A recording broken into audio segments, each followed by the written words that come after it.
This podcast is proud to be part of the TalkSport Fan Network. TalkSport.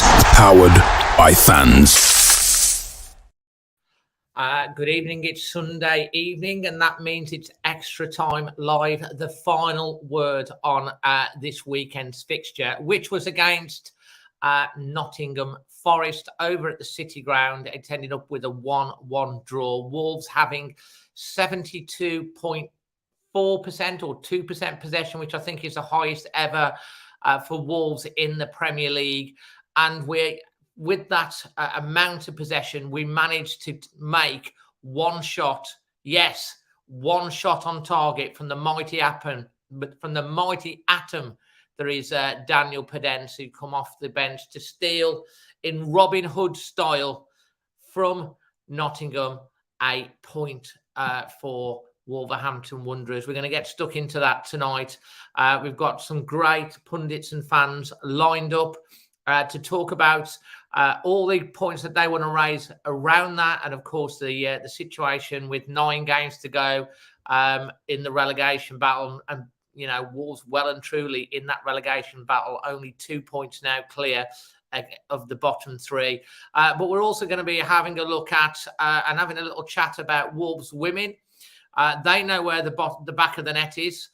For sure, they played at Molineux. I think it's a record attendance. And we've got our Wolves women correspondent, Jess, that's going to be joining us as well to talk about that in the first phase of pundits.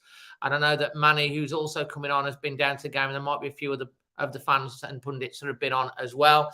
We're going to be looking ahead to that Chelsea game.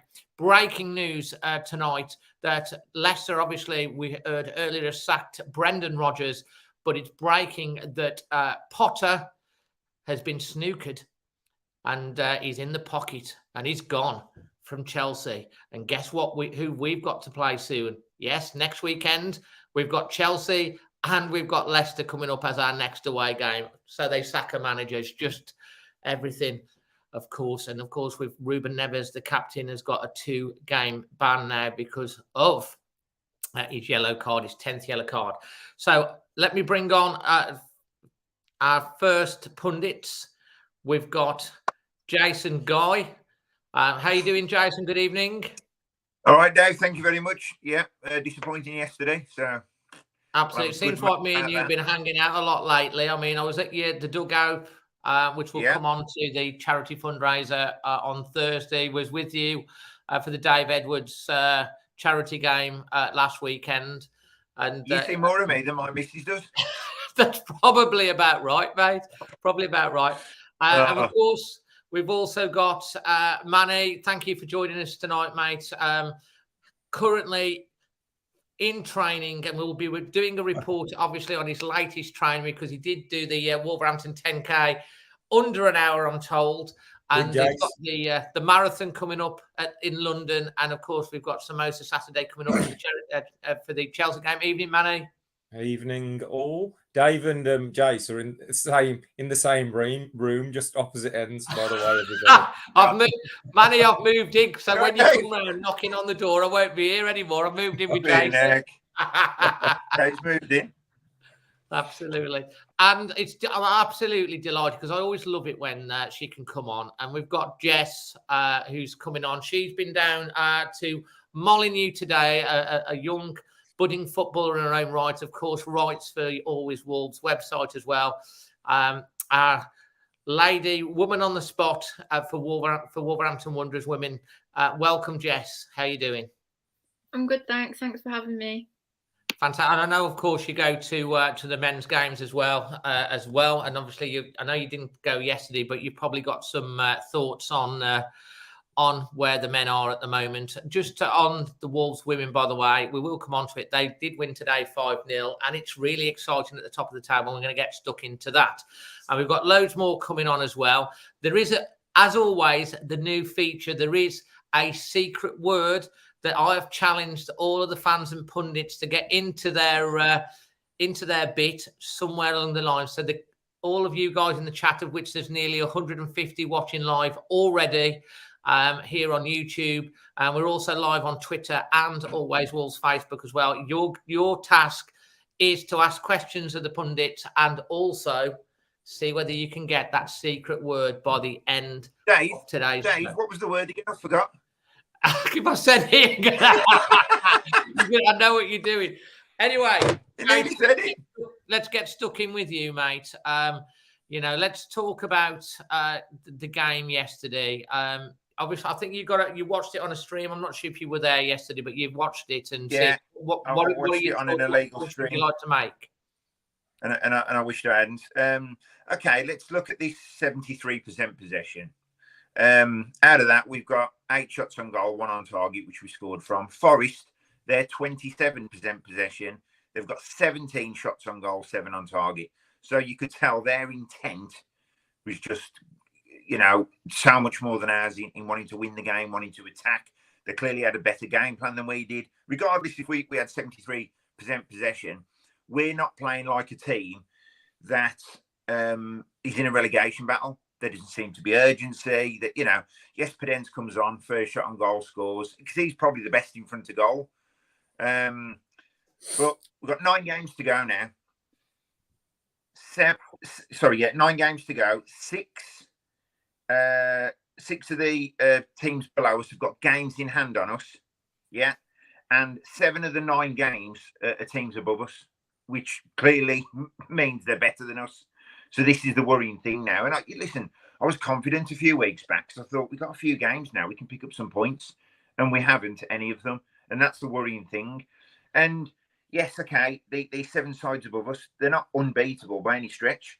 But I had a bit of a debate with Steve Madeley on Twitter yesterday about must-win games. And he said, it's not must-win because, there's still games to go. Then there's 8 games, then there's 7, then there's 6. Then what? Oh, yeah, we can still stop up the last game of the season if we beat Arsenal. So is that the only must-win game we've got? It's just ridiculous. They're all must-win games. And I keep having this debate with people. But I don't know. There just didn't seem to be any urgency yesterday. There didn't seem to be a real game plan. Does Lopetegui his best 11? I think the jury's out on that. I don't think he does. So overall, Dave, very, very, very disappointing day at the office. Absolutely, mate. Well, thanks. I mean, those stats are quite stark. And as you say, I mean, I felt yesterday was a must-win, especially after the Leeds defeat. And I think you go into every game wanting to win. But in the end, we managed to somehow steal a point. And at least we took something out of the game. And it meant that Forest stayed behind us and didn't take. So that was one positive to take out of it. But I thought we started really well the first 15 minutes. And then... typical what happens with Wolves. I'm sure, Manny, you've got a lot to say about this. I mean, I was looking for you yesterday, mate. I was not trying to track you because I know you got free chips. I was trying to find out where you got them from. But seriously, you were. That was the highlight of the day. I got free chips. We were literally right next to the Forest fans, as far away over to the left, and I always look for you. Because you wear your gold crowns with you and the lads, and I saw you right over the other side actually. So you were quite way at the back, we were quite way at the front. So I mean, what did you? Of the day, obviously you were going there with apprehension or confidence, and then obviously you see the team come out. What's your initial thoughts when you? You know what? That you've just hit the nail on the head there. I never ever really comment on the team coming out because it is what it is. But when I saw that team, I literally sat down. And I shook my head because it was literally 4 midfielders and about 5 defenders and Cooney up front. And it was like, what? We're playing Nottingham Forest. We're not playing Barcelona away. We're not going to the new camp where we're desperately to, hold it tight and keep it tight and maybe nick a winner on the break using Traore's pace or something. It was horrific. The worst lineup I've possibly ever seen a Wolves manager ever pick in my eyes. You know why? Because he's got an abundance of players to choose from. And just honestly, people saying, oh, well, it's Forest. They're actually below us. So, how we've played really badly this season. They are actually below us. And your mentality, being strong, being positive, forward thinking, getting things by the scruff of the neck, and then you put a team like that out. That was honestly, it was horrific, that team lineup, and we were waiting. Manny, when I saw the team, wrong. When we saw the team come out and we saw it, we were trying to work out. Okay, So what formation are we playing? Because initially when I read the team initially, I saw Totti, Kilman and Dawson. And my immediate thing went, oh, he's gone for a back three. And then I realised that Totti was playing obviously as the fullback, and we were trying to work out, was it a 4-2-3-1, a 4-3-3, all that sort of stuff. And it was just 5 changes from the last game. You know what? It was just, you usually have square pegs in round holes when you haven't got the squad, you haven't got enough players, and you're asking players to play in a different position. We literally have got a squad. We have got players, and yet Nunes out of position, Totti out of position, Cunha, we're desperate to see him play off a striker, plays on his own. You know, everything was wrong, I thought. Again, Moutinho does really, really well, but you're asking him to play in the 10 behind Cunha, who should be in the 10, and Moutinho should be. It was like, this is basic stuff. This is like a really good pedigree manager. And then guess what? He reverts and he changes it because he's got it wrong. So is he going to come on every interview and say, I think I got it wrong? Because he's done that several times. So it can't be coincidence. Why is he getting it wrong? Why is he going into games like fearful? You know what? We won 2 matches, didn't we? And we climbed away. And then, you know, I mean, look at the 2 matches we played. The Liverpool game, we were like so intense, and we were literally on them. That winter, Dave, you know, it was a hard winter, and like you thought coming into spring, like we'd really try and, you know, move away. And we had 3 matches: Leeds, Newcastle, and Forest. You know, that's a good run to get 6 points, 5 points at minimum. You know, and we've got a point, and we stole that. We didn't deserve that. We did a Robin Hood. Blatantly, utterly stole that point. And you know, if we stay up by a point, people will say, "Oh, what a crucial point!" But you've got to go into. Look at Bournemouth. Somebody commentated on Bournemouth. I think it was Shearer or Michael Richards on Match of the Day, saying how brave they are, how positive, how they get players in the box, how they're giving it their all. Can you say that about Wolves? Well, I mean, you could see that because they came from a goal down against Fulham and scored a very late winner by being positive, and but they shot and they got the rebound. It's you know, bewildering. So I was bewildered from the start, and guess what? The match. We're not managers, but we saw that, and the match played out exactly how we all thought. We sat back, we struggled, they came at us. And it was only a matter of time. Still, you know, we shouldn't have conceded the way we did. And Saar, I mean, he went and stopped. I literally was right in line with it. He literally went and stopped. He either needed to commit fully or not go. Yeah, he does that from those tight angles. The goal's smaller, so he should be covering it. And he gets beaten through his legs as well, again. You know, so there's an issue there. But it was coming, wasn't it? Let's be honest, it was coming. And literally, we were probably... In the end, I thought, oh, it's only 1-0 at half time. He can change it, because it was dreadful, mate. Absolutely dreadful. Dreadful formation, tactics, someone's just said there. The game plan, the lineup, everything was dreadful about it, and the manager has to take blame for that. I mean, we're going to come back to you and Jason in a second. And obviously, we're going to talk about Wolves women as well, because Jess is on here to talk about that. And I know, Jess, you didn't actually watch the game. You've probably seen some of the highlights. But you can talk generally about the last few games and the feeling and stuff like that. I mean, you played football as well in the team, and it doesn't really matter what level you play. You've got organisation and tactics. What are your feelings about the men's side at the moment? How are you feeling about it? I think it's disappointing. You know, when we played Liverpool and we really picked up, we were so much more positive than we had been, and then the last few games we just seem to have a bit of a wobble. No one seems to really know what they're doing. I think that goal yesterday summed it up. Everyone seemed to panic. The lineup as well, strange. I mean, I don't think any of us really knew what was going on. I think it's just been different. Like we were all very, very positive, and I think we all thought we were on the way up when we played Liverpool. And the performance, it seemed they had so much more desire within them, and I think we've kind of lost that the last couple of games. And I really hope it doesn't carry on, because we really need to start picking it up again now. Yeah, I mean, that's fair. That's a fair point. I mean, looking forward, I mean, you'll probably be there at the home game next week against Chelsea. You know, You're still fairly confident, or are you really how are you feeling? Are you apprehensive? You're concerned? You're worried? Are you panicking? What's your feeling?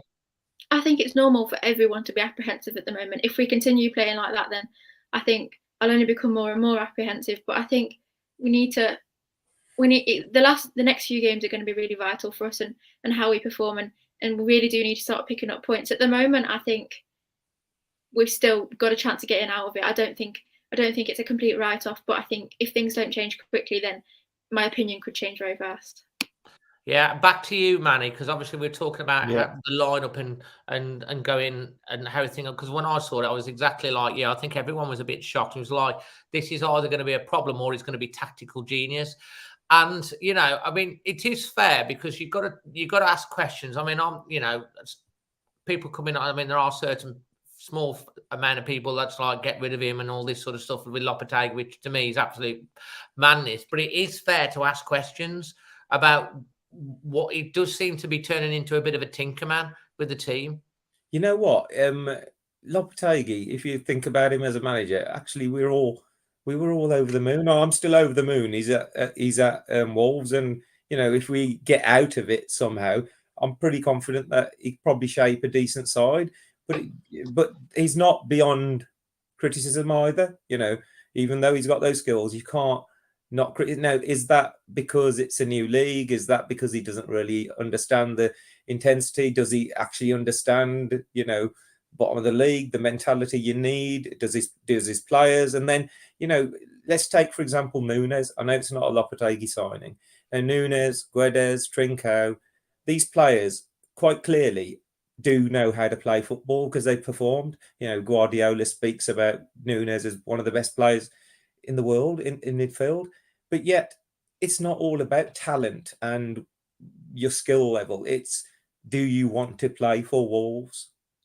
Or are you just being told what to do by your agents, because this is the best thing for your career? And that just seems like at the moment there's one or two players on that pitch, I think, that just seem to be just going through the motions, and they're not really, they don't really fancy the battle, it seems, and that's down to the manager then to manage that and say, well, for example, Ryan Aït-Nouri, he's totally been frozen out the last two games especially when we've got Johnny now suspended and he's still nowhere near the squad. So I was going to ask about this, Manny, and I'll be interested to hear what all of your thoughts are on this. Because now, is Ryan Aït-Nouri injured, or is he being frozen out? Is it a tactical thing? Or I think he's Muslim, isn't he? So is it Ramadan at the moment? So he might be fasting. Is it to do with the fact that because of that, his energy levels are not there? What are you thinking? Adama is as well, so I don't think that, personally, I don't think that's,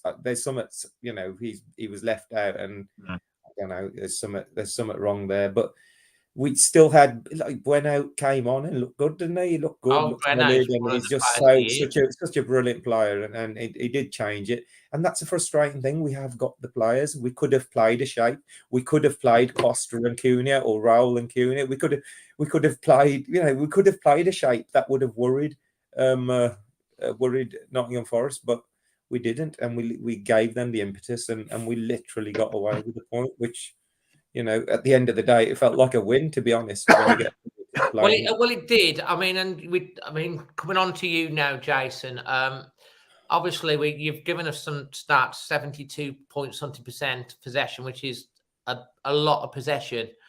But I felt like Forest, every time they got the ball, they were going to hurt us. It felt like when we first came up, we used to sit like a coiled spring, bring them on, we'd nick the ball, and then we'd go bang, bang, bang, and we'd be on the attack and we'd score all these exciting goals.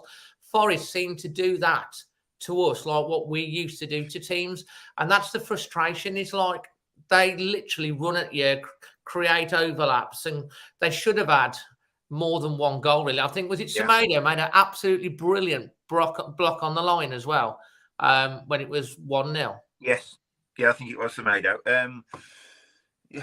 I agree, Dave. The frustrating thing for me is the inability to beat the teams around us, which are the teams that we need to beat. It was great beating Liverpool the other week. Fantastic. And we was all on a high after that. And I was on, yes, I have been singing Lopetegui's praises, and I do think he's the man for the job. But the problem is right now is where these points are going to come from. This doesn't look like a team, as I said earlier, that they don't seem to have any fight in them, and this is the worry. You know, half of these players have never been in a, well, I'd imagine none of them have been in a relegation battle, apart from Collins. He's every year. But you know, Dave, I'm just, you know, I was more positive last week because you looked at the running games, but we're just not beating these teams. Leeds wanted it more than us. Bournemouth wanted it more than us. Yesterday, Forest wanted it more than us. You know, so 9 to go, 7 sides above us. That's the worrying stat. And you know, like I keep saying, banging on, these are all must-win games. We don't want to be in a position where, you know, it's coming to the last couple of games of the season. We still don't know we're safe. And you don't want to be going into Arsenal having to get something out of that game, do we? Well, we're going to get stuffed, aren't we? We're not going to go and beat Arsenal, are we? If we not unless they're on the beach in their flip-flops. Well, they could have won the title. They could be on the beach in their flip-flops. Like, you know, remember when we won the league? Was it? We had 99 points and we had to beat Sunderland when we were on the beach in their flip-flops. Yes, yeah. You know, but, you never know. We're clinging over here. I just worry. And listen, there's going to be a few players that aren't here next season, right? And yes, they don't want a relegation on the CV. I get it, but equally, you know, if we do go down, they're not going to be here anyway, and that's a worrying thing, you know, because that's just subconsciously, you know, I don't know, I might be wrong, but I'm a little bit concerned now. Yeah, I think we are as well. I mean, Manny, we've talked about, I don't know, 3 years about putting the ball in the back of the onion bag, haven't we? I mean, like you, it was a bit of a bizarre lineup. Do you know what? I actually thought when, strangely enough, when we brought an actual striker on to hold up the ball, Costa came on again and made a difference, holding the ball up, bringing other players in. I know he hasn't scored yet, and people go on about stuff, but he does look like he's really putting a shift in. He's, you know, and he held the ball up, created a corner, which eventually we got the goal from. And Daniel Podence, he shoots. I know. I want to stick up for Daniel Podence. I know that's been looked into in that incident, which, if that's proven to be what he's done, is disgusting. But like, there doesn't seem like there's any fluids coming out of his mouth, whether it's simulation. With Brennan Johnson, Dave. Pardon? Sorry to interrupt. Did you see the interview with Brennan Johnson? I haven't seen it. Yeah. And he's basically said Daniel Podence didn't spit. That's what he said. That's what he's basically said. He didn't confirm, because at the end of the day, if someone spat at it, you would say it, wouldn't you? They've got high res. They've got high res. You know, super cameras that have got frame by frame. If there was something went out, they would see that. Surely, and so maybe it was a simulation of a thing, or maybe it was blowing them a kiss. I don't know what he was trying to do and what he was trying to achieve from it, but we certainly don't need that petulance, do we? Well, we know that Daniel Podence. Well, I mean, we've seen him kicking off, having a fight in a pre-season friendly twice. But like, the one thing I will say about Daniel Podence, I know he gets stick for his little Cruyff turns and his little back heels and stuff like that. But he always tries to make something happen. And he at least will shoot. He had a shot when he came on within the first 60 seconds. He went flying over the bar and he shot and got the goal. Is it any any coincidence that Daniel Podence is our top scorer? Well, absolutely. So why isn't he not starting every game? If he's he come on yesterday, had a real spring in his step. What I'll say is, though, why isn't he starting every game? I'm not his biggest fan. I've said before, he's a bit of a luxury player, really. You know, he's a bit of a player. He's going to be better in a top 10 side, not a flipping relegation battle. But I'd start him every week because, I mean, he was that composure yesterday when he scored. It was. You know what? He does come alive in the middle of the park. Sometimes you tear your hair out because some of the flicks and tricks, especially there was one, we was on our own 18-yard box and he tried a bit of a flick and Forest nearly scored from it. But when he's in the opposition penalty area, he's not afraid of, especially the early shot. He's not afraid of. He'll get it. He'll get it away, which we need, and like Costa, 20 appearances now for Wolves.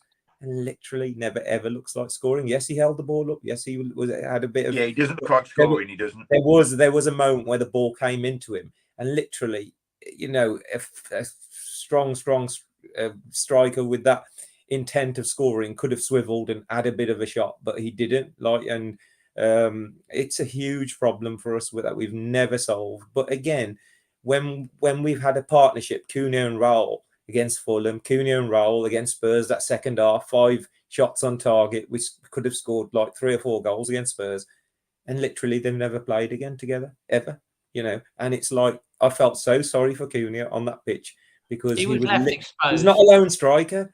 Again, he's not a lone striker, and he's completely isolated, completely on his own. He can't hold the ball up, bring it in. He's the one who drops off the main striker. So if Acosta was playing, he would have then fed Cunha, who would have had his shot away or tried to slide someone else in. So those tactics were really, really just baffling, really, really baffling, you know. And where do we go? Like next game, Chelsea. Running as well. He made changes at half time too for the 5th game running. That's right. I mean, Jess up front. Yeah, Jess. Go on, Jess. Okay, well, we've got to come on to Jess now. Listen, Jess, we're going to a couple of questions I've got for you now, because before we get in, we've got we found out in the green room before this that we found a very interesting stat. Now, all of us here have played football to one level or another, some better than others and stuff like that, and we've all had a go at keepy uppies, haven't we? We've all done keepy uppies, because that's the fun thing to do when we're kids, or whenever or if you get together with your mates, you're trying to keep it up and stuff. Jess, ask the folks. Guess how many keepy uppies Jess has done. Yeah, in the chat. Incredible. Guess how many keepy uppies that Jess did in 15 minutes before she got tired. This is just, I mean, looking at the stats yesterday, this stat's even more mind-blowing. So, yeah, in the chat. Hold on. So, we've got some guesses here. We've got four guesses so far. This is a great name, by the way. Plant Pot Killer. 200. Andrew Knight says 60. Oh, they're so far out, Carl. They're so far out. Abby Jarvis is 1,000. Have we got not even close. Closest one gets a free samosa next Saturday. Yeah, if you get it right, you get a free samosa, apparently. Can I guess then, Dave? Go on. Yeah. Can I guess then? Yeah. Andy Saunders is having a guess. Abby, you've had one left. David Mills in the town for 2,000. Oh. And we've got Roger Clark, 550. Essex Wolf, 640. Rebecca Harks is 3,500. They're all coming in now. 3. Jess, do you want to tell people how many keepy uppies that you did in 15 minutes? 2,044. Mate, let's just clap that. 2,044 keepy uppies, and she only stopped because your eyes were watering and you were getting tired. That's insane. Yeah, so there you go. So we've got closest. I think it was Abby and David Mills that came closest. So, Jess, a couple of questions. We're going to talk about the Wolves women. One of the things that are part of this section, though, we're going to talk about the Wolves women because they won 5-0 today. But I also want to touch on for the guys as well on Ruben Neves, because he's suspended. Who's going to be your captain for Wolves next week? And you've been down to the game to see the ladies today. Tell everyone the situation as the league table as it stands, and what happened today, and where the Wolves women are in terms of their attempts to get to promotion. So we currently sit second. Nottingham Forest are top. We've got, I think it's 2 games in hand. Burnley sit third.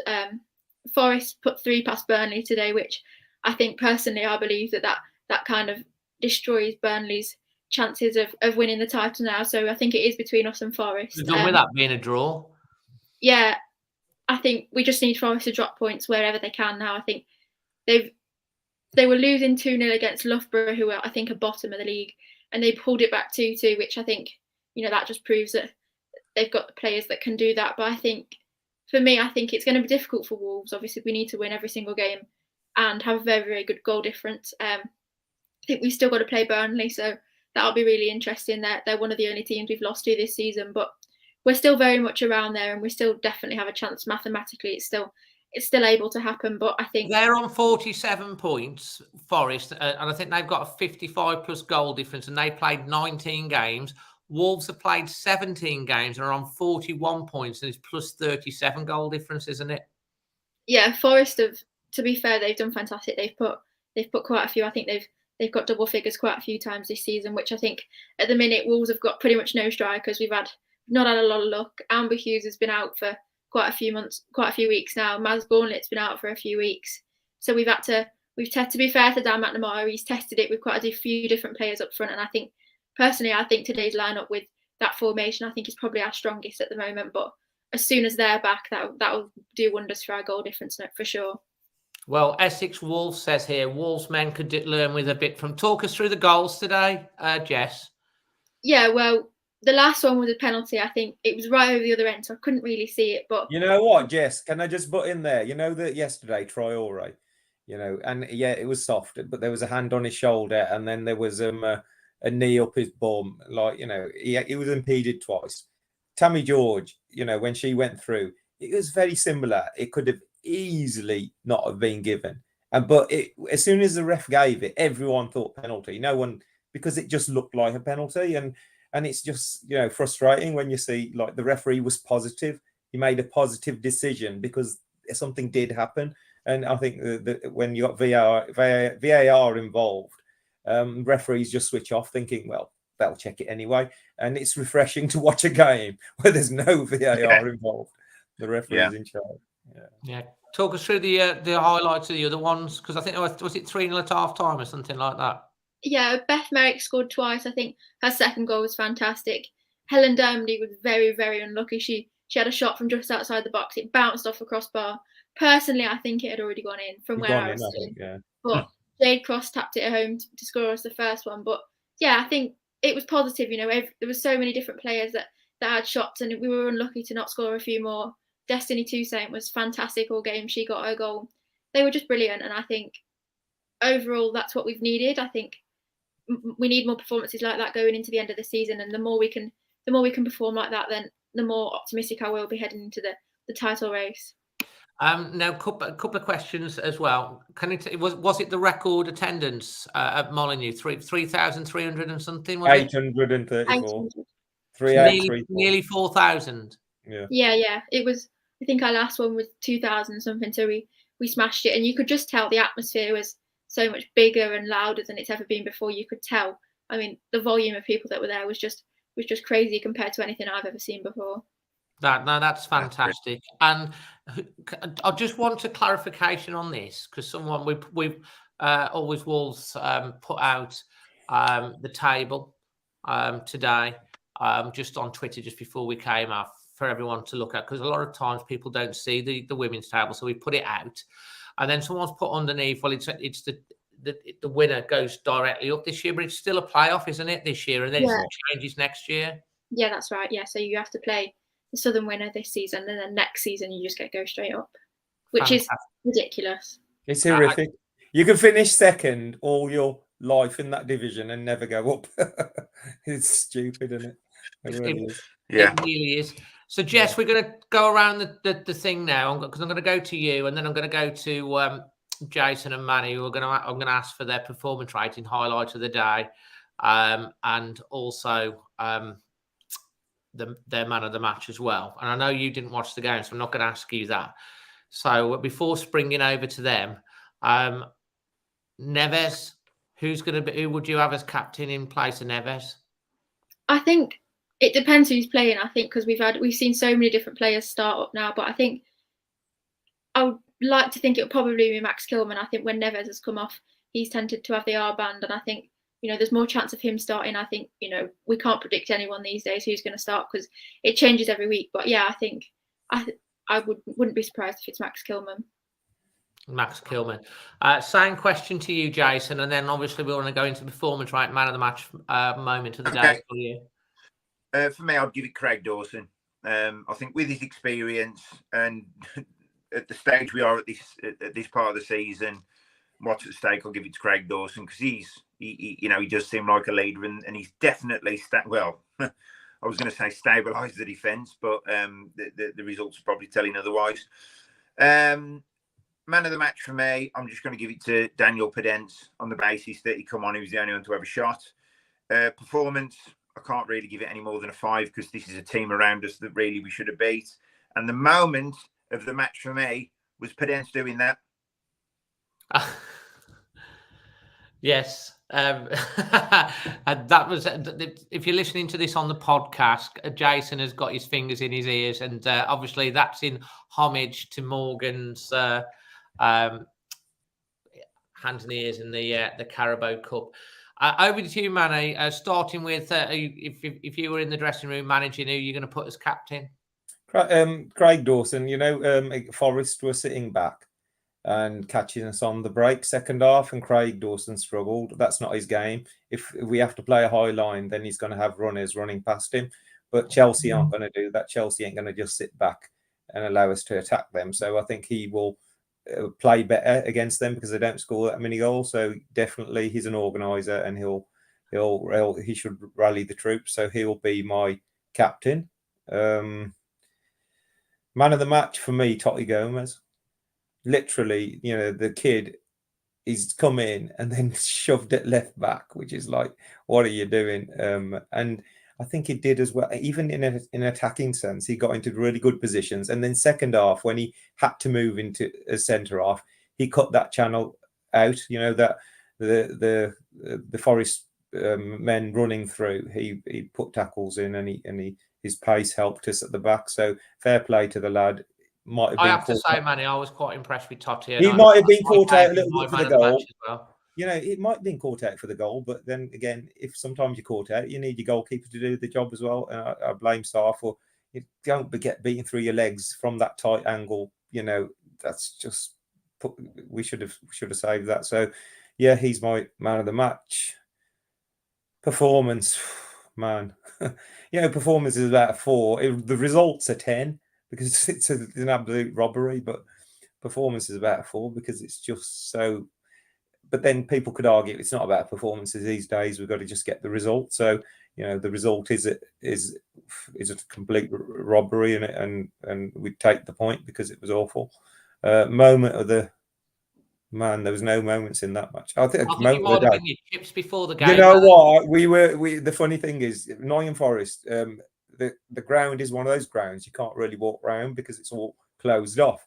So we went on a bit of a walk down the Trent because we was a bit early, and there's a burger van there, and he goes, "You're that samosa man, aren't you?" I know, I had my Saturday flag. You know what you need? You need a big S, like a Superman thing with samosa man. Yeah. I know. Manny, you know what I thought you could do? You could do a Wolves head out of samosas, couldn't you? I thought about that earlier. Anyway.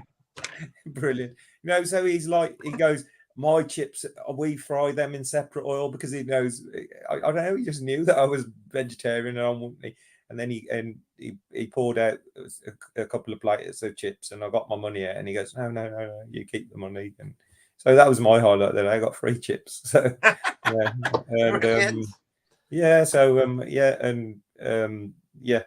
can't think of a highlight in the game apart, the celebration, the limbs, because you've just got away with murder, and that was quite epic. I think there was one fan who ended up on the pitch and got escorted out. So hopefully he's not in too much trouble, because you do expect a bit of passion. You just scored a goal, but it was just passion. He wasn't being violent in any way, and you spill out onto the pitch, just throw him back onto the into the crowd. But I can't wait to see you on the pitch, Manny. Oh, bloody hell. Arsenal away, Manny on the pitch last minute, but then scored. We win it 1-0. We've all sold our tickets for £28,000. Don't worry about Arsenal. If you watched my match, what you were saying, Manny, about the limbs, people were climbing over chairs, everything. It was like, it was the only bit of joy we had. It was like the limbs, but then there's always that moment where you think, because the VAR screen pops up, doesn't it? And you're like, when it was checking, I was like, I was kind of like, you're joking me. And then obviously he didn't go. That's fantastic. My moment of the day was after the game, actually. You know how you had chips before the game? If you check out my match vlog and scroll towards the end, me and Em, we were looking for a cup of tea, and we found this bat place. So they says, "Oh, we'll do you a cup of tea because we're not too busy." So they did a cup of tea, and then we had a beef bap, and you had a pork bap, didn't you? And we were sat on the side. We were sat on the side of the road on a little thing like homeless people and stuff, like eating our baps and stuff. And like the Forest fans, some of the Forest fans were coming past. I thought they were going to drop coins in for us and stuff like that. But they were the Forest fans, to be fair, were laughing. With a few of them stopped and had a chat with us, which was quite nice and stuff, which as well. Jess, over to you. I mean, how can people find you if they want to follow on socials and stuff like that? And are you back playing football yet? No, I don't play football anymore. I think I go to all the men's home games, most of the women's games, home and away. It's just a lot to ask. I'm sitting my GCSEs in like a few months, so it's too much to ask to play football as well. So I don't have enough hours in the day to do all that. Well, if you're doing keepy uppies for 15 minutes a day, I'm not surprised, but no, absolutely fantastic, mate. But, you know, great contribution. Jess, I love having you coming on, so thank you for coming on. And Jess will be doing an article soon for the Always Wolves website, so on Wolves Women, so look out for that.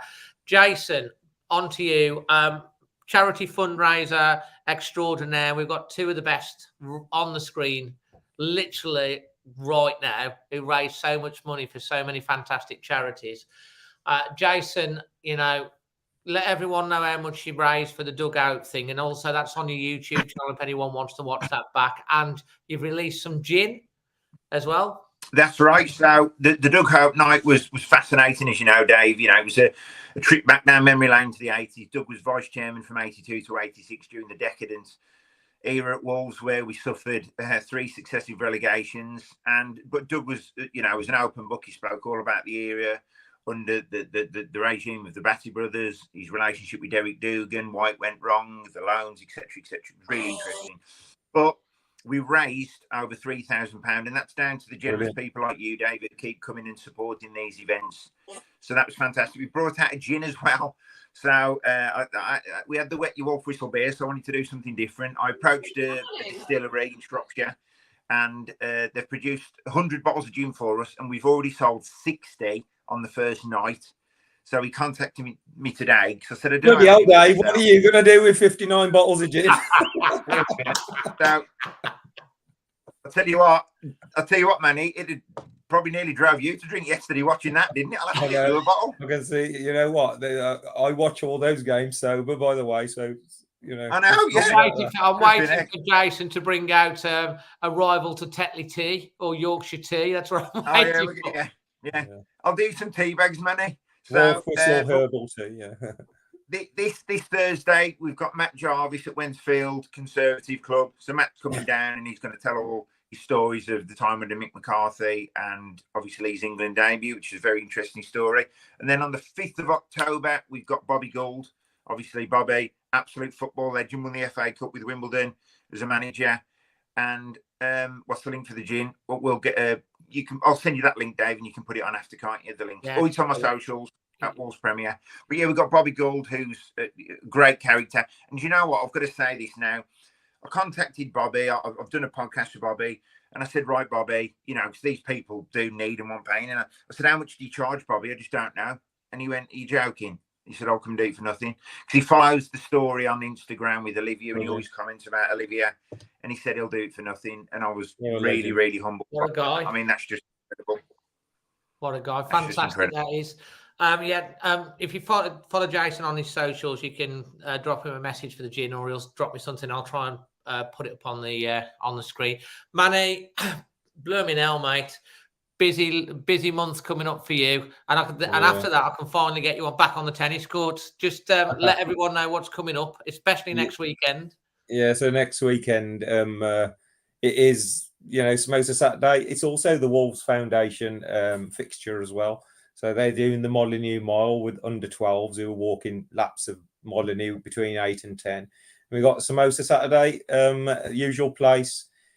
before the game against Chelsea, which again is just a huge game, especially now they've sacked a manager. That manager gets sacked and usually team picks up. That's typical outlook. But, it's going to be a huge day on and off the pitch. And already people have yesterday I had 3 separate people just come up to me and sticking tenors in my hand because they probably won't be able to make it. So, it is really humbling that people open their wallets and just stuff money into your hands. And thank you very much. And I'm sure you'll come. And my mum and dad are here. They obviously spend a lot of time in India, so they are here for this one. So excited to cook and get ready. And my dad's literally, can't wait to peel spuds. I said, "What is your life, Dad?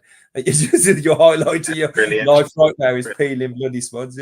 But they absolutely love it, and we love getting involved and cooking and getting everything ready. And I'm sure the weather's looking okay as well. What time do you set up? Well, I set up at 11 o'clock because I used to think no one's going to be there. But honestly, people start arriving at 11. People are going to work. People are going into town. The staff who are going to the match, the stewards, ticket office staff, they all come up early because they've got to work at the ground. So we will be set up for 11 o'clock. And then we'll go all the way till kick-off. Guaranteed at 2:30, the last samosa will probably have gone. And then we're ending up selling our cheese rolls, our crisps, literally whatever we've got left. There's always a mad rush towards the end when everyone's how many samosas are you going to produce? 2,044. 2,040. Not far off. We've got 3,200, hopefully. Which is, brilliant. Which will take us over 40,000. Hang on, why can't we get Jess there doing 3,200 kick-ups as well? Yeah, that's right, yeah. Hey, Jess, we get rid of, she does a kick-up, yeah. 3,200 We'll get Jess over, doing the kick-ups, beat the kicker, whatever. Should have them done by 11:20. We can have the day off then. No, brilliant. Honestly, thank you very much for everybody already donating. And then obviously 2 weeks after that day, the London Marathon, which, it's traditionally always held in April. And I haven't done it on the April. I've done it in the October after lockdown. But to do it, in the traditional date and the euphoria, I know Jason's done it in the past before. It's just a huge event for fundraising in general. The amount of charities that get helped, the amount of runners that run for amazing causes and some brilliant stories. So again, I've really tried to give it my best shot. As you get older, you think, well, I'm going to do this for the rest of my life. So I've been training really, really hard and really piling on the miles. And can you just before we get thingy, can you just let everyone know how fast you did the Jason? Let's go with Jason first. Actually, Jason, you did the Wolverhampton 10K. What was your time? Yeah. I did it in 3 days, 4 hours. No, I did it. He hasn't finished yet. I was really pleased actually because I'm carrying around 18 stone. But I did it in 1 hour 9. But I'd only done one training run. I'd done a park run about a month ago, and I just rocked up. And 1 hour 9, I was really pleased. The quickest one, when I was really fit, I could probably do in about 57 minutes. But 1 hour 9, I was happy with that. I thought you were going to say 1 hour 8. Manny, on to you. Yeah, I mean, I did it in 49 minutes, 6 seconds. All right. Which actually, you know what, Jace, I actually well done. My personal best was about 54 and a half. So it's just because I've been running so regularly, and it was brilliant. You're going that way, and I'm going that way. Brilliant. So Manny lapped me twice. It was a brilliant event. There was a lot of fans and a lot of people who weren't fans, but it's just special starting it, from the stadium and finishing at the stadium. Yeah. And there's a lot of people again raising funds and doing it for the first time. So. I was just over the moon. Like, man, at the age of 50 to do under 50 minutes was like, man. But I have lost weight. And mate, you're the most fittest person. You're in the gym virtually every day. I mean, I'm not about on the gym. what Jason's doing. When Jason said about the gin, That's where I'm getting it wrong. The gin. You're in the gin every day. Guys, literally, it's been absolutely fantastic. Make sure you go down. You know what? Can I just mention, I've just been reading the chat and there's a little bit of a debate about this isn't football. This is, it's a fans, you know, I thought this was a football forum. You know what? Football has got a lot more to do with what happens on the pitch.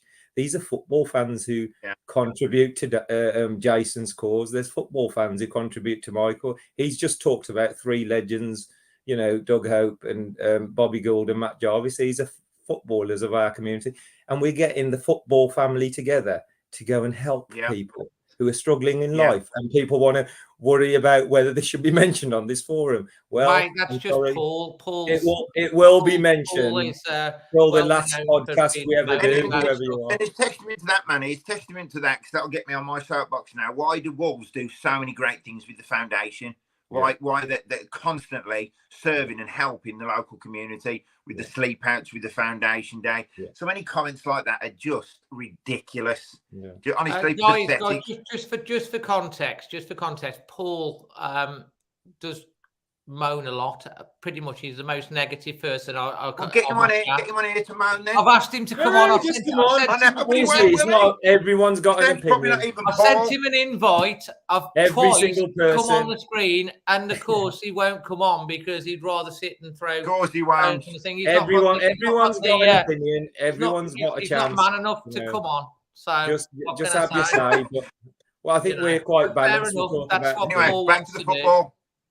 You know, he hasn't swore or anything, so he's not been blocked. He's entitled. Well, if there was any decent football to talk about this weekend, we would have talked about it. Yeah, exactly. Yeah. I'd rather talk about Wolves winning than the charity event. Yeah. We apologise for mentioning charity to the ones who are offended. Yeah. It's not the ones. It's the one. It's the one. So that's all I've got to say. Yeah. Paul won't come on. He basically, because he says that we're all biased and we're pro-positive, too positive all the time, and we're all like this, that, and the other. And I've said, like, so come on then and have you say, like we got Sam last week. But no, I'll let anyone come on as long as they're respectful and they want to debate the cause. That's what we're about. But of course, you can't say it on the one hand and then. Someone's just said, where can I find Samosa Saturday? It's just before the subway. It's by the university building as you go past St. Peter's Church and the Civic Centre. So we'll be there. You ain't going to miss us because it's like pink tent. And then you've got me. If you don't get me, then Dave will tackle you. And then if Dave don't tackle you, we've got a proper solid lineup. So we'll get you. You go for a 4-4-2, man. This is football. You go for Absolutely. Anyway, guys, it's been absolutely brilliant again. Some great contributions. Jess, thank you so much for coming on. I love having you on. And because she always speaks so maturely as well. You know what? I was she hasn't mentioned she also does all social media on Instagram for Stourbridge Football Club as well. And she covers all Wolves women. She obviously still at school doing her GCSE. Honestly, brilliant. So much energy. Brilliant. And we need youngsters doing this type of thing and showing the love for the game. So well done, Jess. Thanks, I really appreciate it.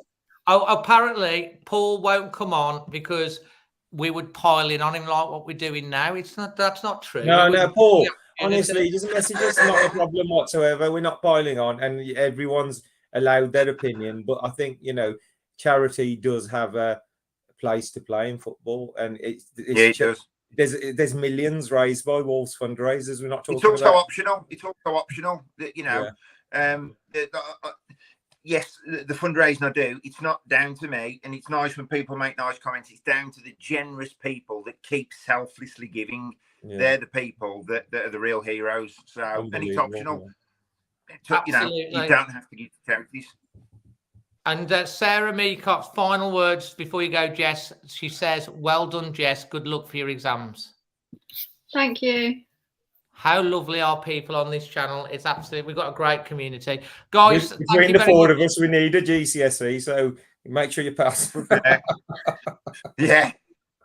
Thanks ever so much for coming on, guys. Manny, I'm looking forward to the weekend. I'll get there as soon as I can. And Jason, hopefully catch up with you pretty soon. Everybody. Jess, keep up the great work. And, that was amazing with the Keep You Uppies as well. Cheers, guys. Cheers.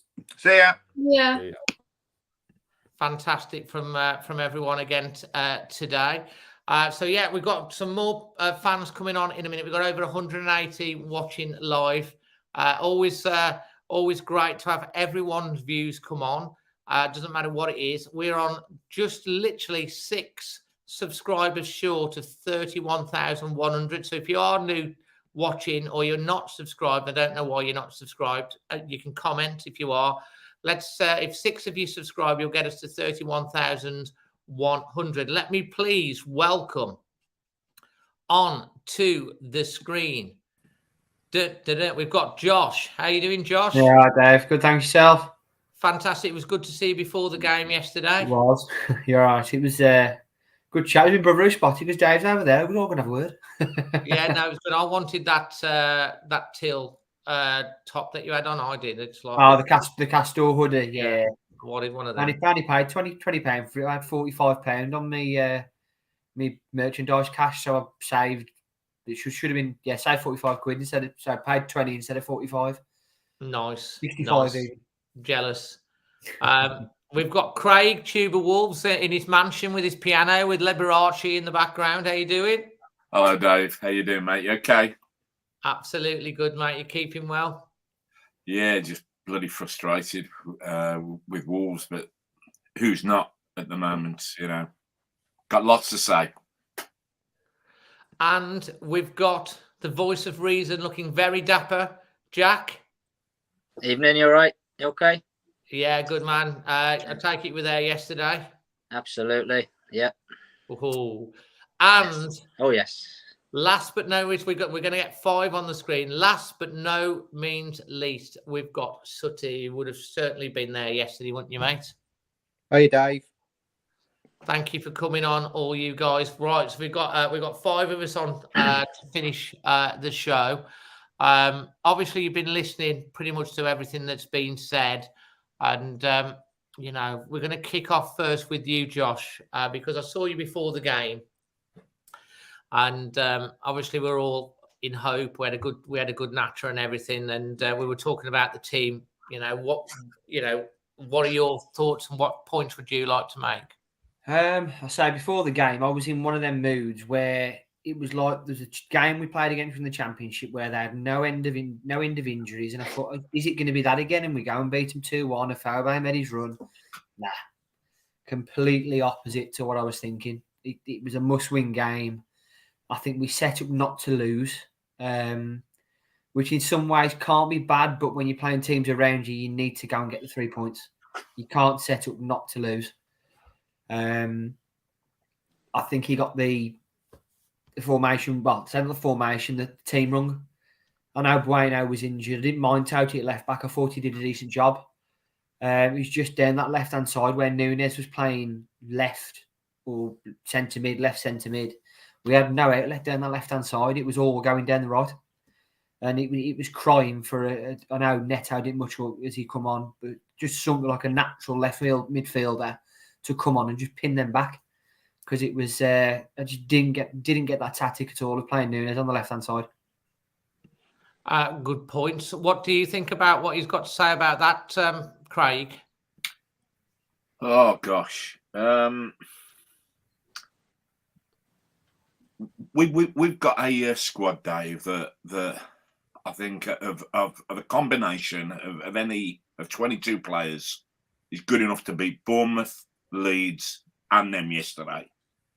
But we've got a malaise in our club it's a serious issue, because it's to do with our midfield, who never support the forwards. There's a massive gap between our front three and the midfield, and it's all about courage. And there was a post on the Wolfpack site that and a guy came on and he said, "Oh, we're absolute shite." And I went back and I put on, "We aren't shite, but we do lack courage." Our midfield are yellow to the core in offensive sense. No gambling, no pass and move. We play the continental way, which is slow. in the fastest league in the world. We want too much time, and we're too defensively minded. A number of times yesterday, and been plenty of games before. There's that huge gap between our midfield and the forwards. Absolutely no connection between those two lines. Hence why we score very few goals and we create even less chances game on game. Yet again, a nil first half for shots on target. Yet again, disgusting when you have 76% of the ball. Where do we have it? On the back line. And in our half. We never, ever hurt teams. It's not coaching. It's got nothing to do with that, because we saw J-Lo gesturing time and time again yesterday. Move forward, move forward, move forward. Our midfield, including Nevers, they're cowards. They will not move forward at pace. They will not take risks. Hence why we're where we are. And we're saying the same thing week in, week out, season in, season out. It is the same problems. Absolutely, time and time again. People must be getting bored of me because it's we're so slow moving that ball forward. We seem to wait for teams to get back in formation and then try and score against them. It's so difficult. Well, I'll tell you what, Craig.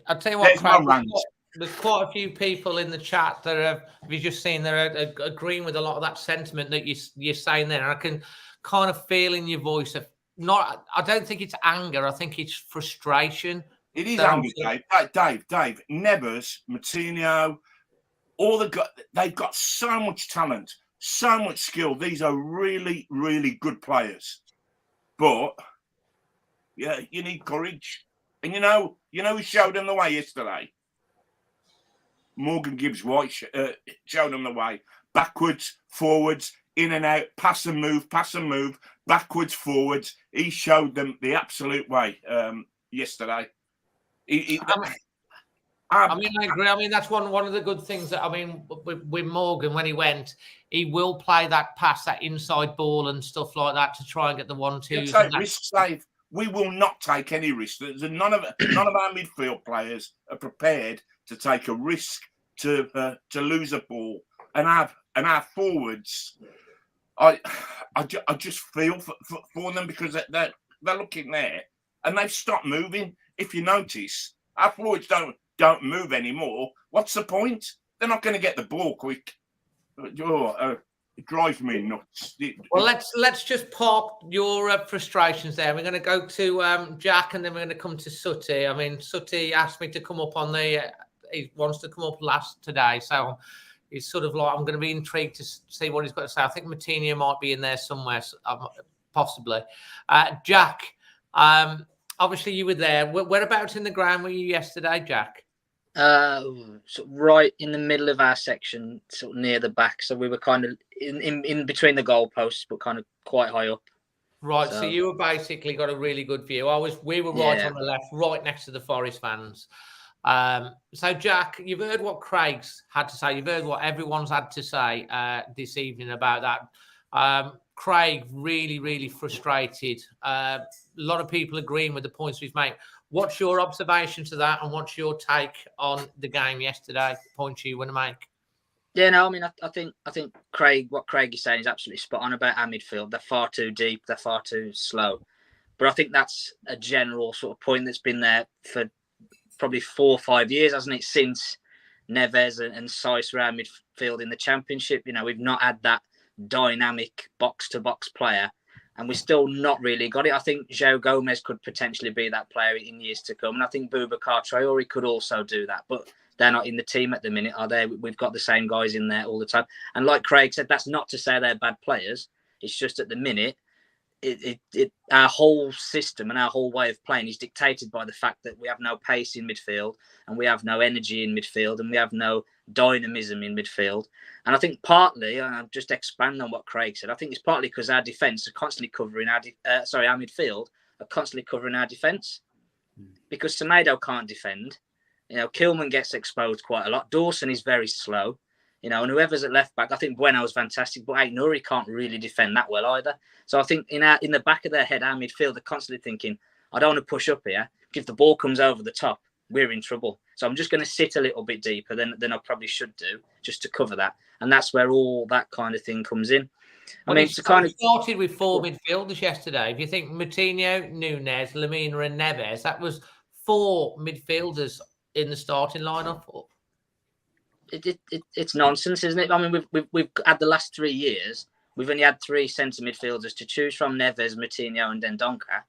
And all of a sudden, we've got 7 of them to choose from. He's like, I'm going to try and get as many in the team as I can. It's kind of like, he's gone crazy with it.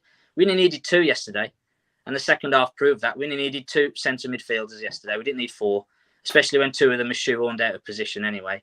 So Nunes was completely ineffective on the left-hand side. It was only when he moved central. He seems to keep insistent with Nunes playing on that left-hand side. He's been persisting with it over and over and over.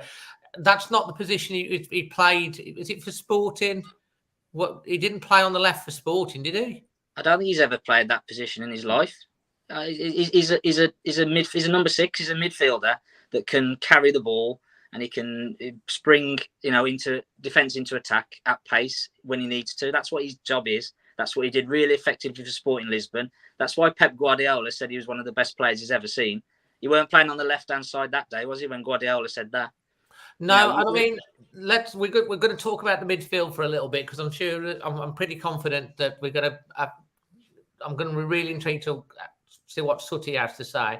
And it's quite right that, people, Lopetegui's done great since he's come in. He's took us from 5 points behind to this. But the last 2 or 3 games, some of the decision making, it's been confusing for all of us. It's like, what's he thinking? Is it tactical genius? What's happened? Why is this being played? And no one really knows. He doesn't seem to know. And it's right for us to question, does he know what he's for? You need a stable team, and it keeps changing from week to week. And then every half time there's 2 changes as well, so it's hard to get a team that's cohesive, in my opinion, when it's changing all the time. Sutty, you've waited ever so patiently, thank you so much. Come in on all of that and obviously make your points. Moutinho, Dave. I knew you were going to say Moutinho. When he started yesterday, I thought if he has a bad game, I'm gonna have Keith. He's gonna, because you have said he shouldn't start, haven't you? He shouldn't, Dave. He's not good enough now. Look, we ain't in this position very often. I think we've won 7 games all season. But when you're winning on 80 minutes, bring him on. Fantastic. Do not start with João Moutinho. It's too passive. It's too slow. I'll tell you now, if there was a league table for possession of sideways and backward passes, Wolves would absolutely win it hands down, because they've got no balls, Dave. This is coming on to what Craig has said. Is that the same point? You have got to gamble every now and then. Yeah. You have to. Our record is we're the second worst scorers in the division, I believe. And we do not create chances, Dave. Gilt-edged chances. If you've got that combination and you've got a goal difference of -19, well, guess what? You're going to find yourself in a relegation battle. Now we're 14th, I think we are in the league. We're banging trouble. 13th. We're banging trouble. Let's just bring the league table up for everyone to actually see. Let's just share the screen, because I've got it ready to show you. So this is the league table at the moment. And if I scroll down, you can obviously then see what we've got, the bottom half of the table. And you can see the BBC one. You can see the greens. You can see the reds. And then you can see Wolves, 1 win, draw, loss, win, loss, draw. You know, you look at the likes of Bournemouth, in that period, they've now got 3 wins. I mean, wins are obviously better than draws. You've seen Leeds got 2 wins there. Everton, a couple of wins. Okay, Leicester City, bad run of form, which is where they are. Southampton sort of similar. Leicester sacked their manager today. That's the table. You know, it's so tight. Dave, can I just quickly say, when we were talking about the debacle of the Leeds game, which was absolutely shocking, I think I referenced going back to 1986-87. We were in the 4th tier, and we had a group of players that got together when we were in the darkest days of our club history, and basically rolled their sleeves up and dug us out the trenches, and I mean dug us out. And the crest on the club shirt, they fought for that. But I'll tell you what you've got now, Dave. You've got too many players not worried about the wolf head on the chest. They're more worried about their individual name on the back of that shirt. Absolutely right. Yeah. They don't care, Dave. They will get big contracts elsewhere, Dave. Don't be deluded, Dave. I know you wear gold-tinted glasses. Don't be deluded to think that if we go down, they will give one jot about Wolverhampton. Mate, I'm not. Absolutely not. And I did. I always try to take those gold-tinted glasses, which we all wear from time to time, off, because you have to be pragmatic about this sort of stuff. But you know me, I always try to be positive. I always try to be hopeful. That's the nature of it. I'm concerned. I'm concerned onto the point of getting worried. To be fair, and you know, when you're saying about those on the thing, and you're saying players don't care. Obviously, they should care because they're getting paid an awful lot of money. You know, they've got a manager that's supposedly a world-class manager. To say that they're not bothered about the front of the shirt, it's quite a statement. What names are you putting out there? You know, if you go through the team, what names are you saying? I don't see Neves. not playing for the badge. Look. You've got to show some fight. This is the best league in the world. You've got to be brave, and it's no good hiding behind a safe 5-yard pass all the time. Great. I don't care for possession, Dave. When we were playing under Nuno, I think we averaged probably mid-30s in possession every game.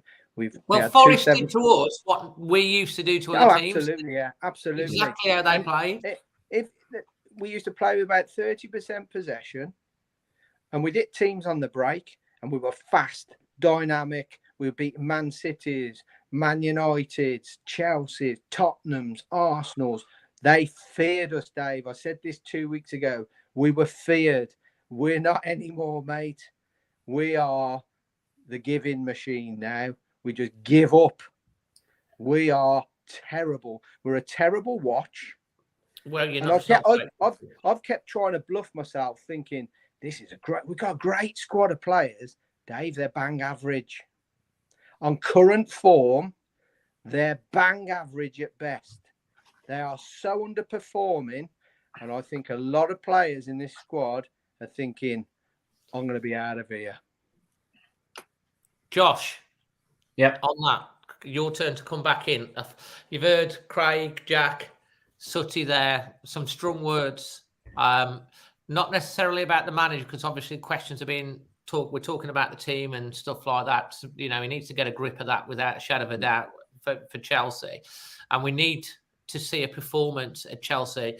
Obviously, Neves is going to be suspended. Is that going to be? It's going to be interesting because we've all been panicking, worrying about Neves being out the side. Maybe it'll give someone else a chance to shine, potentially. That might be a good thing. You might see someone come in and take the ball. You know, this is my time. Let's take this position, because we love Neves. He's 6 years and stuff like that. But in some ways, it might just, by some strange, weird bit of fate, it might just be the catalyst for somebody else. Josh, your thoughts? Is it 2 games he's out for? Chelsea. 2 games. He's missing Chelsea at home and Brentford at home. I say for me, I'd just give They'll have a chance. I'd go with Lamina, Gomez, and I'm torn between, if he's fit, Boubacar or Nunes. Interesting. I just think give Gomez the chance now. We've got nothing to lose now, other than the obvious thing. But I think giving him a chance. You've seen glimpses of what he can do playing the ball forward. I mean, very small glimpses, but get him in, give him the chance. He wants to play. There's nothing more else we can lose without playing him with enough of the results. But I'll tell you what, guys, what I'm going to come in here, because I think this is quite interesting, because Sutty's opened a bit of a can of worms here, which is fair enough, about the players. You know, if you're going to put a team on the pitch for Chelsea next week that are going to give you 100% for the badge, that you think can do a job, you know, let's go with you first, Josh. What team are you picking? I'm going to go straight out the blue here, and I seriously think in the next few games and potentially before Chelsea, Sarr gets dropped and Bentley comes in. Okay. Because that goal, he just went running out, come back, and he was in no man's land when the ball come across near post. So I'll go Bentley in goal. Semedo out right back. Dawson, and after yesterday's performance, I'm going to go Tauti. Dawson and Tauti at centre half. Bueno at left back. Midfield three of Lamina in front of the defence, Nunes and Gomez, and then Costa up top, Sarabia on the right, Junior on the left. Okay, so that's your team. Craig, to you, you've heard obviously this, you know, you've made a real, you know, people are really buying into what you've said about this. I think we can all kind of feel that. You've got to pick a team now for Chelsea. Hey, Dave, can I make one last point on where we are? What is Nevers, our most skillful, visionary player, doing playing just in front of the back three, back four? What when you've got Lamina can play there? We need Nevers in the opposition half, not in our half. That's just a waste of a really, really great player. That's my point. Everything's negative. The setup's negative. So let's go. I would agree with Josh. I'd drop Sarr. He's you're putting in Bentley. Yeah, he's letting some really, really soft goals. I'd have Collins in. I like him. I like his heart. And Dawson and Totti. You played a back three? Yeah, without any doubt. Bueno, Semedo on either side. Lamina just sitting in front of them as a protection. I like Nunes, but he's just been played out of position. He's got talent. He's got skill. He can dribble. He just needs to be told to just go for it. And Gomez, I'd have in. So those three up front. I thought Costa looked really, really good yesterday. Held the ball up. I'd have Rowling every time and Adama. So that's 5-3-3. So you need to drop one. Oh, hang on. That would be a good side. We could get away with last time, didn't I? Adama to the bench. So you play Raul and yeah. Dave, how many goals have we scored in the last two seasons playing wingers? No, I'm just saying, would you not play like Raul and Cunha or Costa? No. Play Raul and Costa together? Absolutely. He's due a goal. I mean, we've won 5 games at home out of 14.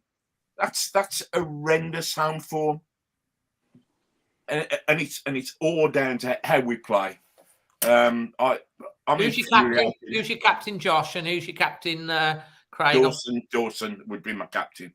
Josh? Just go for the team now. I think it probably would. Yeah, it'd be Dawson. Fantastic. Okay, Jack, and then Sutty. Come on, this is tasty. Yeah. I was going to talk about Sarr actually later on, but yeah, I'm going to get Bentley in. This is important. the Nottingham Forest goal should never, ever happen in a Premier League game. A Premier League goalkeeper should not concede that goal. If you watch it back, he starts to come and then he hesitates and starts going backwards.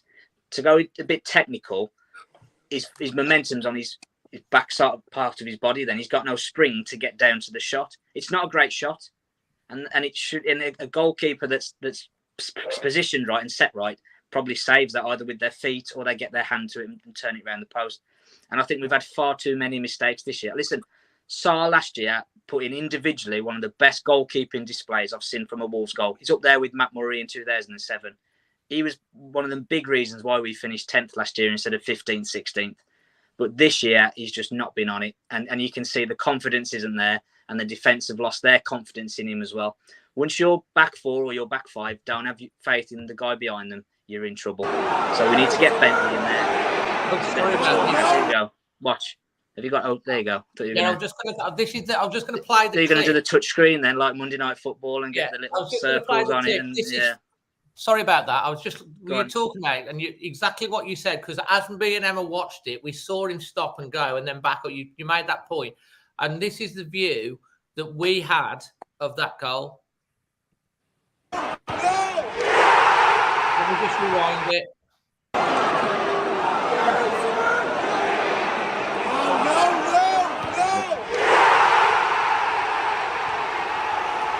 So as I play this through here, you can see where he is in goal right now. And you can see, and there can you see there he stops? Yep.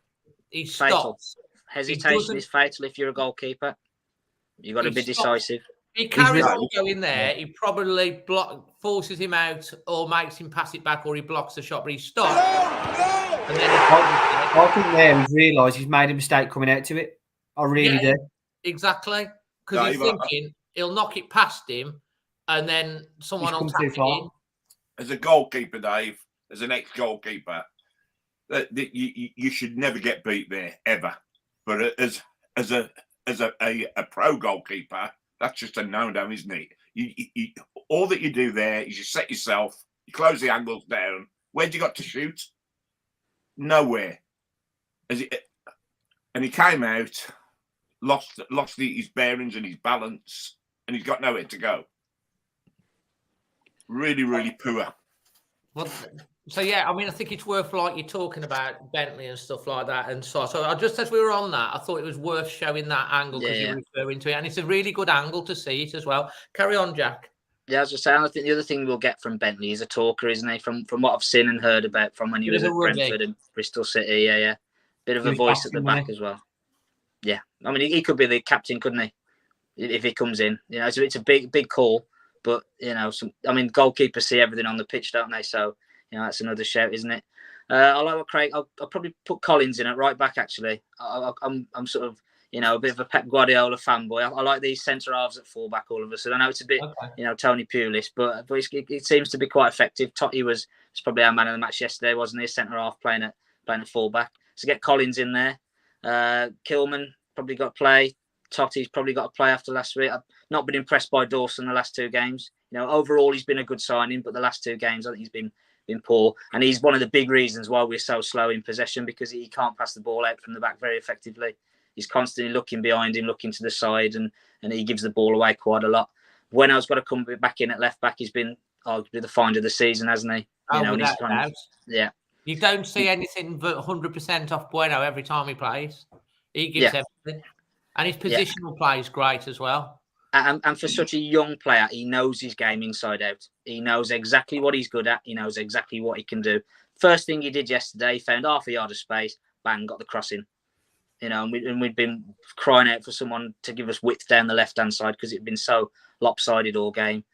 Getting to midfield, you've got to play Lamina, I think, just holding. Again, he's really good at holding. He seems to have, become almost like an extra centre-half at times. I'd get him off the toes of the centre-halves, just say, you're going to screen our back four today. Just get that done.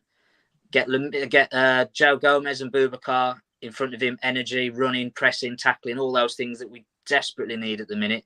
Get those two to be doing that. You've got Joe Hodge on the bench as well if you need them. front three, I think Sarabia's got to play. I think Cunha's got to play, and I think Costa's got to play after yesterday. I mean, I liked what Costa did from the bench. If anyone's watched Glass Onion, the film on Netflix, he's a disruptor, isn't he? He's a disruptor. He comes on and he says to these defenders, "You're having a nice, comfortable afternoon so far. Not anymore, sunshine. I want to be in your face. I'm going to be elbowing you. I'm going to tread on your toes. You know, I'm going to get in your face, and I'm going to make it really uncomfortable for you. I might not score. I might not even have a shot, but I'm going to make it uncomfortable for you from now on." And I think that's what we need at the minute. We're a bit too nice to play against at times. You know, I mean, that Felipe yesterday for them, I thought he was their man of the match. And that's exactly the kind of centre-half we always struggle against, because he's nasty, he's in your face, he's aggressive.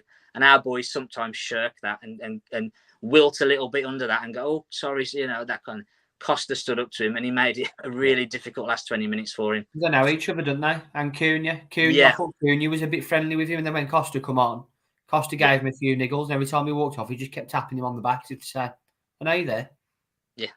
That's what Costa does. I mean, he hasn't scored yet or anything like that. But when he came on against Southampton, he made a big difference, because basically he don't give crap. He puts himself around. He's got nothing to lose. But, you know, some people accuse him of coming for a payday and what have you. But when he comes on the pitch, he does give everything and he does try. He doesn't want to leave Wolves not scoring or going down, I'm pretty sure. I don't think any player really wants that on their CV. Jack, is that your team? Yeah, I think that's the team, yeah. Okay, Sutty, I've seen you making notes. So with your pen. That's because the memory's gone, Dave. No, it's fine. I can see you've been giving this some thought as we go through. Come on then, mate. Fire it out. Let's see what you think. In fact, Josh, Craig, and Jack have all dropped Sarr. Are you making that full set or not? I'm dropping Sarr. You're dropping Sarr. Okay, so that's Bentley in. Bentley's in. And then I'm keeping a back four, because he won't change from a back four. So it'll be Semedo, Dawson, Totti, Bueno. Then Lamina just in front of him. And then I'm going to drop Nunez, because he has just been such a disappointment to me. I really thought we got a world beater back in the summer. But if I'd have said to you yesterday, you'd come from another planet, either Gibbs White or Nunez cost 40 million. You wouldn't have been pointing at Nunez, would you? And we laughed at Forest when they paid that amount of money. But anyway, you know, he just ain't cutting it for me. So as long as Boubacar Traore's fit, he's going in there with Gomez. And they'll play just in front of Lamina. And I'll say to him, if we're on the attack and you are behind Lamina, you're going to get my foot up your arse. Okay, so you have always got to make sure you are in front of Lamina. That means that we are going in the right direction, David. And then I'm going to have Pedence, Neto, and Raul Jimenez. And I'm going to go for it. You're going I'd for rather it? Lose going for it. Absolutely. And watch that dross that we are watching week in, week out. Honestly, I'm sick of it. I have better days in the 4th division, Dave. Yeah, I mean, I'm kind of getting that the sort of mental attitude that you're looking for from the team is really epitomised by when we played Liverpool. How we started and how we played against Liverpool, everyone was closing down. They all went. They didn't give us nothing. We were 2-0 up after the thing because we were so positive right from the off. And we didn't, we should be playing Chelsea next week. Chelsea are a team that have got fragile confidence. I know they've got rid of Potter today, and that we always think, oh bloody hell, they get them back. But like, if you get at them, these players, and you actually get at them, you put them on the back foot, and they're human beings. But we tend to, like what you were saying, it is frustrating because we just don't seem to be able to. Yeah, there's a time and a place for passing it around, but then there needs to be a trigger where you move the ball fast, and you move people out of position. Look at Manchester City, how they took Liverpool apart. Now I know they've got quality everywhere, but they get the overlaps, they cut the ball back, and they've got a player running into the box, and it's a tap in. We don't get goals like that, do we? Dave, No. I didn't play top flight sport, but as you know, I did quite decent levels of sport. And my philosophy was, if I was racing, right, and you're a better triathlete than me, I am going to run you down. And if I end up spewing up all over the race line trying to break you down, I'll give it my absolute everything. Obviously, there's certain tactics within the sport I did, but I'll make sure that you can hear me breathing at the end. And that either means that you're behind me or I'm just slightly behind you. That makes you a better athlete than I am. Now, these blokes have got to start to show some balls, Dave. It comes back to positive mental attitude. Now, you might as well go down, Dave, giving it your all and having a right good go than going down with a whimper. Exactly, probably got that. You see Bournemouth, exactly that. They haven't got the quality of squad, but like they're grinding out results. Yeah, they've got a better mental attitude than us, though, Dave. We have, as Craig said in his first bit on here, this is the big boys league, Dave. There's not another league anywhere like this in world football. Absolutely. You can't play passive football like you do in Portugal, like you do in Spain. It's dross, Dave. There's 2 good teams in each of them leagues throughout Europe, and the rest are just rubbish, right? Not in this league. The bottom team, like Bournemouth, can beat Liverpool's, and it can happen. So you've got to be on the ball. You've got to start playing attacking football as soon as the goalkeeper releases the ball. You can't be too passive in your own half. Like yesterday, Steve Cooper got it absolutely smack on. Let's not mistake ourselves here. We were bang lucky yesterday. We were rubbish. We were rubbish. Steve Cooper just said, "Okay, let Wolves have the ball in their own half. They can have it. They can do whatever they want with it in their own half. We're not bothered." And he had 2 banks of 5, high line, and he said, "Okay, come on, then break us down." And what do Wolves do? Wolves can't break people down, Dave. I'm sick of. We've seen it time after time. I might as well smash my head on this table every time I come on here. We don't break teams down, Dave. So teams will let us have the ball. Poor teams will let us have the ball. Absolutely. We can't break them down. So as soon as we can't break them down, what do? We lose it. They hit us on the break like we used to hit Man Cities and that 3 years ago, and we lose. Now Chelsea will come next week. Chelsea won't sit with 2 banks of 5, Dave. They'll come and have a go. That could well just play into our hands. This is why I'm saying, like, sometimes against the better teams who actually try and play their football against us, we tend to get the results. When you're playing like a team like what you said that literally sits, waits for us to make the mistake, and then literally as soon as the mistake's gone, they spring and they're gone. And Forest did that time and time again. They just got the ball and they had 28% possession and they did more with it because they were more direct and positive, and we were on the back foot, tracking back, running. We got away with it, and we got that goal. Should have got that second goal because Brennan Johnson ran down that left-hand side, and Gibbs White was free in the middle of the box, and he did not pass it to him. If he passed it to him, it was game over. It was a tap. We play like we got lead boots on, Dave. Yeah, we play like we've got lead boots on. Who plays with a spring in their step, Dave? Yeah, and you think that we're summed up at the moment by the amount of utter whinging we're doing on the pitch. It's embarrassing. And the fact that you've only got to touch one of our players and they're rolling about like they beat. I detest that. I detest the whinging, and I detest this yellow streak.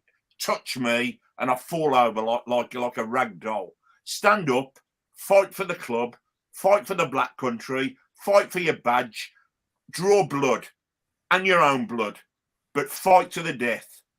And we're seeing none of that. Well, they're not going to get away with it next week because the minimum expectation that every Wolves fan expects is sheer, 110%. And, against Chelsea, off the back of the Bournemouth result, the Leeds result, the result to get the performance and performances recently, the minimum, if you come off the pitch and they lose and they've given everything and they've played well and they've tried, you know. But I think the frustration is when like we were so poor yesterday. Josh, let's get on to wrapping this all up. Obviously, your performance rating, your man of the match, your highlight of the day. Performance rating, I am gonna go 5. I think we were 5, very yeah. lucky to get a point. We just lacked any noose about us, no spring in our step going forward. That only changed until the last 10 minutes. Highlight of the day for me, Or moment of the day. or moment of the day, nothing to do with anything on the pitch, funnily enough. It doesn't have to be. That's the good thing. No. I was I was on the after the game. I was on the K for coaches this time. I used to go to Atherton, but couldn't get on then. On K for coaches, and the lads at the front of the coach decided to try and get a song going from Neil Diamond, and it's been in my head all day today. I'm not going to sing it because I'm. Oh, go on, Josh. Nah, That would be a I'm not going to sing it. But that was my highlight of the day. They actually got the whole coach singing it on the way there. And then man of the match for me has got to be Tauti. I thought he was dealt a bad hand being played at left back, but actually he did all right, and I felt he was out on his own on that left-hand side, and I still think he did, apart from the goal, which I think it was a bit of a team collective with certain players not tracking back. I thought he was dealt a bad hand being put at left back, and when he moved to centre half as well, I still thought he put a shift in. Well said, mate. Well said. Craig? A 3, Dave. A 3. I thought you might say that. Well, yeah. How can you give them points for keeping the ball in your own half?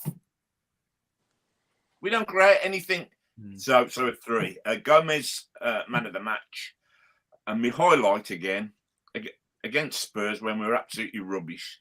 I sat in my living room, and I got up and moved specifically so that it changed our look, and we scored. So I went and stood in the same place again that day, and we scored again. So I've now got my slot in my living room where we score goals. I shall stand there now from the off. He's bored out of his head, isn't he, Dave? Look at him. I'm just like thought you were going to carry on then for a second. No. I thought you'd frozen for a second. No. Okay. You're not bored at all. Jack. Yeah, I'm just going to quickly throw it forward to Chelsea next weekend. You said earlier, Dave, you just said Chelsea are a team. They're not at the minute. They're a collection of very talented, but they're a collection of individuals. Next week, we need to turn up and we need to say, let's see how much you fancy this. Let's really see how much you fancy this. You've got your manager sacked, because that's what they've done, the players. They've down tools and they've got their manager sacked. Let's see what you're made of. It's going to be a proper scrap next week. We need to turn it into a proper scrap next week. Yeah, none of this kind of we attack, you attack basketball nonsense. Turn it into a scrap. We need to win 1-0 with a scruffy goal. That's what we need to do. And we need to do that 3 more times between now and May. And it needs to start pretty quickly, doesn't it? Well, we're running out of games. Exactly. Yeah, we've been saying for the last 5-6 games, didn't we? We need 3 more wins. 3 more wins. 3 more wins. 3 more wins and 2 draws, I said. So we've got 1 draw. we still need another 10 points for me. Yeah, I think put a game from here on keeps us up, done it 9 from 9. What you got then, 36, 37. Yeah. Be all right, I think, with that. But yeah, so performance rating, I'm going to go 4. It wasn't great to watch. I think both teams were poor. You know, I mean, we were speaking to some Forest fans after the game, and funnily enough, I'd said before the game when we were driving up, I think it's a bigger game for them than it was for us, because obviously they're at home and that's where they've got 85-90% of their points this year. For them to not win was a massive blow for them. I think that's going to be really, really difficult for them to get over, especially because on the balance of play, they probably had more chances. Should have probably put the game to bed second half with some of the chances on the break. So for us to pinch a point, deserved or not, for us to pinch a point, you know, that's something we can take, and that's going to be psychological. That's going to be a blow for them. You could tell in sort of the post-match reaction. You know, they were really gutted. Man of the match, I said earlier, Totti Gomez, and then picking up on what Craig said earlier, there was a couple of times when he got smashed into and just picked himself up, picked the ball up and carried on. Yeah, and that's what you want, isn't it? You know, as a fan watching that, you know, we'd all give a kidney a lung, whatever, to play for Wolverhampton Wanderers, and he looks to me like he actually understands that and he wants to do it himself. You know, you can't say that about all the players, but I think he's one that you could hang your hat on and say, I think he cares. So that as well as his good performance as well, I thought, you know, his attitude was bang on. Moments of the day, you'll like this one, right? It was about 2:30. And we're in a nightclub in Nottingham, and they was chucking us out. The guys coming around going, "You drink." Hold on, this is 2:30 at night. Half past 2 this morning. Yeah. I just get me bearings, you stayed over. Absolutely, yeah. What was the name of the club? Oh, Pepper Rocks. There you go. What a name! And I'm having 5% of their takers for giving them a shout out. Pepper Rocks. Pepper Rocks. Yeah. Right. So it's 2:30 in the morning, getting chucked out. Blokes coming around, cleaning the tables, whatever.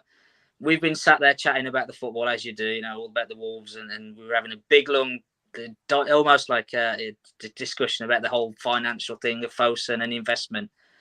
And the DJ who's been behind us for the last 2 and a bit hours playing his songs comes up to us at the end and he goes, "Excuse me, are you all Wolves fans?" We went, "Yeah, why?" He went, "I'm from Molineux." No. I mean, yeah, honestly, you couldn't make it up. Wolves fans, people from Wolverhampton get everywhere. 2:30 in the morning in a nightclub in Nottingham, the DJ's from Molineux. You can't make it up, can you? No, absolutely. Did he want to play on Saturday? I was going to say, if he's there, bring your boots, mate. Yeah. But no, I mean, yeah, it's what time did you get back? Back where? To the hotel or back home? Oh, you stayed over? Yeah, we stopped over. Yeah. It's been a long old weekend for you then. Absolutely, mate. Wouldn't change it for the world, though, would we? No, absolutely. Yeah. And where did you go and eat before? We went to. Have you heard of the trip to Jerusalem? It's the oldest pub in England, apparently. Like 1189, I think it says on the wall. Yeah, it's brilliant. Like the walls are all creaking and wonking. It's supposed to be haunted and all. It's really nice place, yeah. And then we found a nice bar to watch the Anthony Joshua fight, which was nearly as disappointing as the Wolves' performance. Not quite, but nearly as disappointing. And then obviously we went on to this nightclub. So there you go. And you were strutting your moves. As always. Yeah. I love it. That's great. That is. Yeah. Sooty. Man of the match will be Totti Gomez. I don't think he did a lot wrong, really, Dave. He played well. I'm going to give it a 3 as well. It was a shocker for me. Awful. Highlight of my day. Not football related. Another Chinese takeaway, Dave. Everyone's going food or drinks because I went with the bath. Managed the chips. Yours is the Chinese takeaway. Yeah. And just briefly on what Josh said there about Chelsea being a collection of individuals. There's a team that are playing in old gold and black are showing traits of that as well, Jack. So we could have 2 teams of collective individuals who don't really play for the club badge, in my eyes. So there you go, Dave. Right, everyone in the chat, if you've guessed what the secret word is, now's the time to put it in the chat if you can get it. Otherwise, we'll have won. And just before we finish, I'm just going to go round and I'm going to get the guys' predictions and thoughts for Chelsea at Molineux at the weekend, starting with Josh. I can't see us winning, in all honesty. They've got Potter sacked, as we've said. They're going to start to get there'll be a manager in place, which potentially could be Nagelsmann. They'll have the manager bounce, Nagelsmann, I reckon, from Bayern Munich, who's just been sat there. Oh. So they'll either have the new manager kick or they'll still have a caretaker manager and they'll start to band together because they've been happy that they've just got Potter sacked and we will lose. Sorry. No, absolutely fair comment. So that's 1-0 to the Chelsea. Craig? I'm feeling an absolute full there because for every single game, I think we'll win. Before every single game, within 5 minutes of a game, I pretty much know whether we're going to lose or not, or draw. 1-0 Wolves. I can't see us scoring more than one, but let's hope we keep a clean sheet and we score a goal. 1-0. 1-0 to the Wanderers. Jack? 1-0 Wolves, Diego Costa. Oh, can you imagine? That would be magical. That would. And Sutty and then me. Go on, Sutty. My heart says 1-0 Wolves. My head tells me 2-0 Chelsea. What are you going with? 2-0 Chelsea. You're going with your head. Now, I've said this. If you haven't watched it, go on the channel. Look on my videos. I went and did the last 10 match day games. I don't know if you've watched it. I predicted 1-1. Wolves Forest. My next prediction on the if I get this right all the way through, I should have put thing, but I've got the first one right. And I've done an end table of where everyone finishes as well. So you can see who's won the titles, who goes down, all that sort of stuff. So I've done it for fun. Worth a watch. Dave, just out of interest, quickly, have you seen Forest's running? I've got it up now. I've got it up now on my phone. Talk It's it through, horrendous. Josh. They've got so Leeds away. That's Tuesday. Yeah. Then they got Villa away, United at home, Liverpool away, Brighton at home, Brentford away, Southampton at home, Chelsea away, Arsenal at home, and Palace on the last day. Feisty. They've got the 6 teams playing each other on the last day of the bottom 9. Yeah, well, the points going to be lost and points going to be won. And of course, we've got to go to Arsenal. No problem. Anyway, my gut instinct is this. And this is what I put on this thing. And you can watch them all through. And every single game, actually, I've put on there for all the teams. And I've tried to take my tinted glasses off for these when I've looked at it. But I've thought all along for weeks, we're going to beat Chelsea. And we're going to score first. And then we're going to hit them on the break like we did with Liverpool in the second half. And we're going to win 2-0. That's my gut instinct.